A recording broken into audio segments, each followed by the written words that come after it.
Hello everyone, আসসালামু আলাইকুম। আজকের ভিডিওতে এই সুন্দর বেবি ফ্রক ডিজাইনটা আপনাদের সঙ্গে শেয়ার করব। আশা করি সম্পূর্ণ ভিডিওটা মনোযোগ সহকারে দেখলে যে কোনো বেবির জন্য এই ড্রেসটা তৈরি করে নিতে পারবেন। চাইলে আপনাদের বড়দের কামিজেও কিন্তু এইভাবে করে গলা ডিজাইন করলে অনেক সুন্দর লাগবে। চলুন শুরু করি। প্রথমে আমি দুইটা টুকরো কাপড় নিয়েছি। এখানে ডবল পাট আছে, লম্বা নিয়েছি হচ্ছে 6.5 ইঞ্চি, চওড়া নিয়েছি 12 ইঞ্চি। আমি এটা 5 মাস 6 মাস বেবির জন্য তৈরি করছি। তো বেবিটা বেশি হেলদি না, 5 মাস বয়স, তার জন্য তৈরি করছি। আপনারা 5 মাস 6 মাস তাদের জন্য এই মেজারমেন্টটা নিতে পারেন। তো এখানে 3 ইঞ্চি আমি রাখছি কাঁধের জন্য এবং লম্বাটাও রাখছি 3 ইঞ্চি আর্মহোলের জন্য। কাঁধ যত ইঞ্চি রাখবেন আর্মহোলের লম্বাটাও তত ইঞ্চি রাখবেন। তারপর এভাবে রাউন্ড করে দিবেন। এরপর আমরা বডির মাপ রাখছি, যা হবে 4 ভাগের 1 ভাগ। আমি 19.5 ইঞ্চি রাখছি। এরপরে একইভাবে এখানে 4.5 ইঞ্চি থেকে 2 সুতা বেশি নিয়ে মার্ক করে দিয়েছি। এখন গলার জন্য 2 ইঞ্চি চওড়া করে পুট লাইন নিচ্ছি। বেবিদের গলা একটু বড় সড়ো চওড়াই দিলে ভালো হয়। এবং লম্বাটা রাখছি সামনে 2 ইঞ্চি, সামনের গলার লম্বা এটা 2 ইঞ্চি রাখছি। এরপর আমরা পিছনের পাটের গলাটাও এখন মার্ক করে নেব। পিছনের পাটের গলাটা আমি এইটার থেকে 1/2 ইঞ্চি ছোটো দেবো। তো তার জন্য উপর থেকে ধরে 1.5 ইঞ্চিতে মার্ক করে এটা হচ্ছে পিছনের পাটের গলা কাটিং করব। এইভাবে করে মার্ক করে নিলাম। এবারে মার্ক অনুযায়ী আমরা কেটে নেব।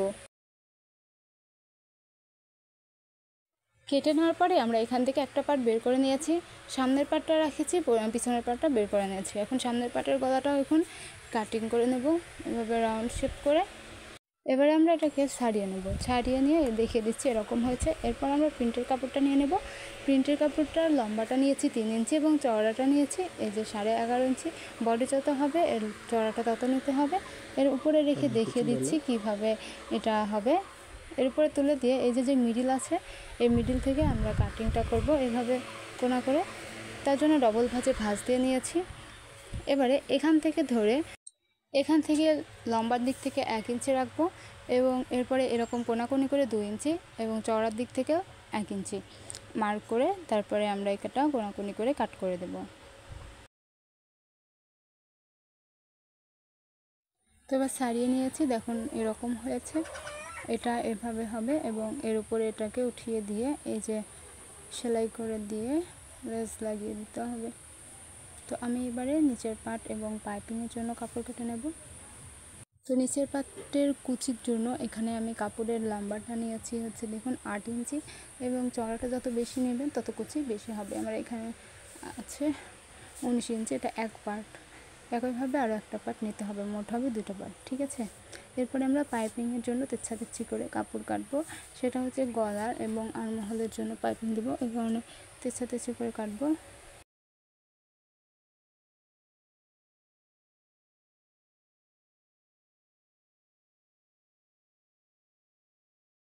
তো এর চওড়াটা রেখেছি হচ্ছে 1.5 ইঞ্চি, আপনার চাইলে থেকে একটু বেশি রাখতে পারেন।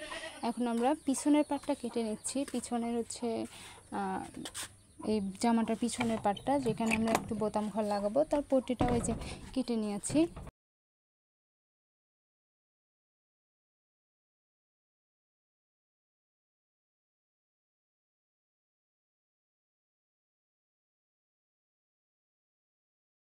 এরপরে আমরা একটা ছোট্ট ফিতা তৈরি করে নিয়েছি যে এরকম। যখন এই পট্টিটা লাগাবো প্রথমে ফিতাটা এখানে অ্যাটাচ করে নিয়েছি, তারপরে এরপরে পট্টিটা এভাবে করে রেখে তারপরে রাউন্ড করে কোনা ঘেঁষে সেলাই করে দেবো।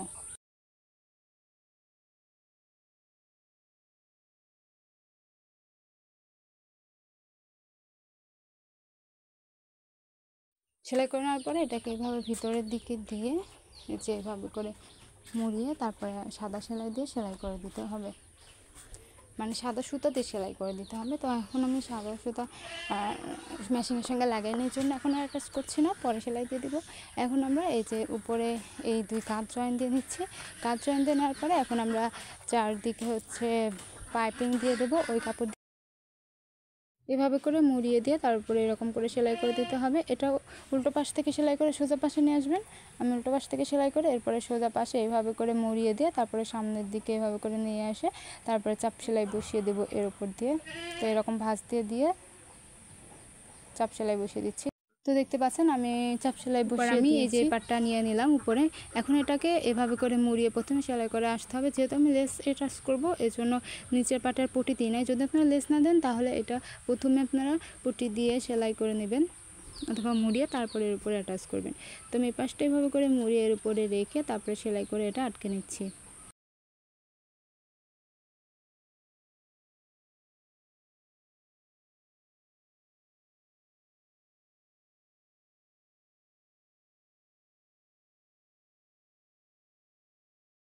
নেওয়ার পর এভাবে করে এর উপরে এরকম করে লেস রেখে তারপরে লেজের উপর দিয়ে সেলাই দিয়ে দিলেই হয়ে যাবে। এখন আমরা নিচের পাশের কুচিটা দিয়ে নেব।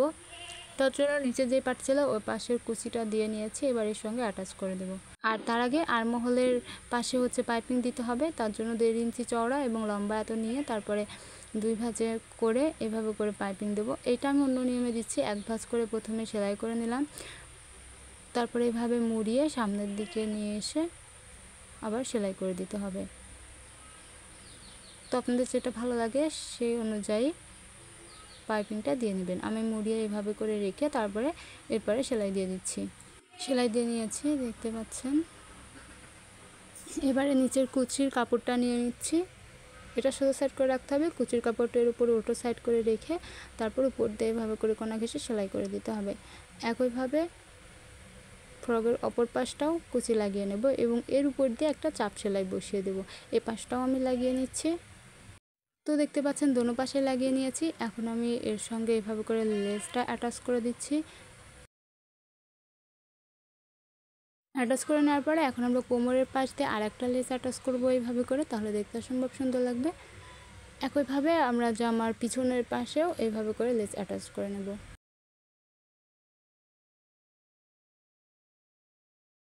অবশ্যই ঘুরিয়ে আরেকটা চাপ সেলাই বসিয়ে দেবেন নিচ দিয়ে, এতে করে লেস উপরের দিকে উঠে আসবে না। এভাবে করে লাগানোর পরে আমি পিছনের পাশের এই কোমরেও এরকম করে লেস অ্যাটাচ করে নিয়েছি। এরপরে আমরা এই যে বডি এবং কোমরের মেজারমেন্ট নিয়ে তারপরে এভাবে করে সেলাই করে দিচ্ছি। সাইড দুই পাশেই অবশ্যই ডাবল সেলাই দিবেন। সেলাই করে দেওয়ার পরে তারপরে আমরা নিচের হচ্ছে ঘেরের যেই অংশটা আছে ওইটা মুড়িয়ে সেলাই করে দিব। আমি ডাবল সেলাই দিয়ে নিচ্ছি সাইডগুলোতে। এরপরে এই অংশটা এরকম মুড়িয়ে সেলাই করে দিলে কিন্তু জামাটা রেডি হয়ে যাবে। এরপর যে আপনাদের কাছে ছোট্ট একটা রিকোয়েস্ট, যারা এখন আমার চ্যানেলটিকে সাবস্ক্রাইব করেনি প্লিজ আমার চ্যানেলটিকে সাবস্ক্রাইব করে পাশে থাকা ছোট্ট বেল আইকনটি ক্লিক করে রাখবেন পরবর্তী সকল ভিডিওগুলোর নোটিফিকেশন পেতে। আর ভিডিওগুলো কেমন লাগে অবশ্যই কমেন্টের মাধ্যমে জানাবেন এবং আপনাদের জন্য কী ধরনের ভিডিও নিয়ে আসবো, কত বছরের বাচ্চাদের জন্য ভিডিও তৈরি করতে চাই সেটা অবশ্যই আমাকে জানাবেন, তাহলে আমি ওই অনুযায়ী তৈরি করে দেবো। তো দেখতে পাচ্ছেন আমার ড্রেসটা কিন্তু রেডি হয়ে গিয়েছে। আপনার এই একইভাবে শুধুমাত্র বাচ্চাদের মাপ অনুযায়ী ওটা আলাদা হবে, ওই অনুযায়ী যে কোনো ধরনের মাপের ড্রেসটা বানিয়ে নিতে পারবেন। আজ এ পর্যন্তই, সবাই ভালো থাকবেন। আল্লাহ হাফেজ।